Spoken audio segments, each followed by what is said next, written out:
Local tourism professionals have just returned from New Zealand's largest tourism conference in Auckland.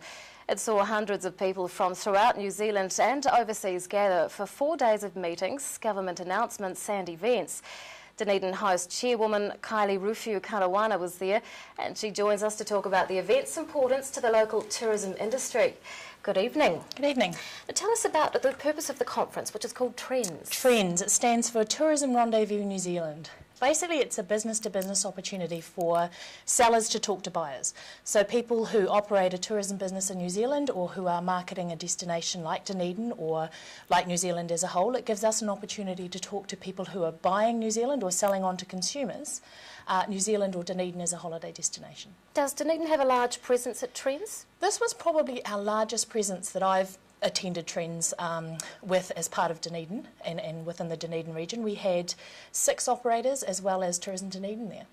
Why is it important for our tourism operators to be part of this conference? Well, tourism is a huge economic enabler for our city. It drives a lot of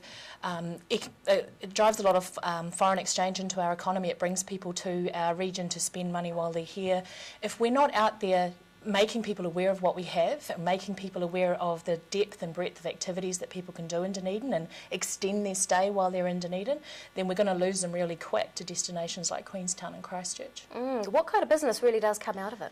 We do a lot of business, a lot of it is trade training, so teaching people how to sell Dunedin as a destination.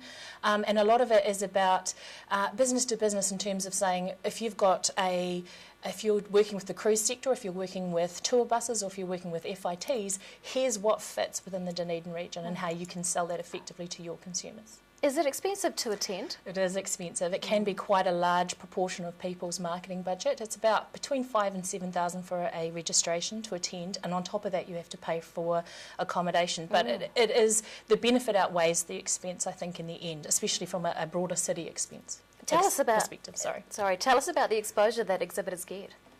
We get to do, on a single appointment stream, you can have up to 51 15-minute appointments with operators from around the world. So every 15 minutes you're getting a new person sitting down in front of you who could potentially be selling your business to consumers. What that's going to be as a benefit for us as a city means that there are more people who are now more knowledgeable about what we have in Dunedin who are out there selling us. What are some of the main issues that tourism operators here are experiencing? Right now we're in winter. So, you know, there are many regions who talk about being the 3 months of darkness, as we kind of colloquially call it, because people do not want to really travel a lot in the winter unless they're coming for skiing. So that is a huge challenge. It's a huge challenge in terms of being ensuring that our awareness is up and that people are aware of our destination, and that's why our marketing and our destination marketing are driving awareness to convert that to sales. So we're doing a lot of push right now through winter to ensure that we don't lose momentum. So that's a concern, and also just ensuring that we don't lose any momentum as we, you know, make a change with what's happening within council and other things that we're doing within the city. Dunedin Host chairwoman Kylie Ruwhiu-Karawana, thank you so much for your time. You're very welcome.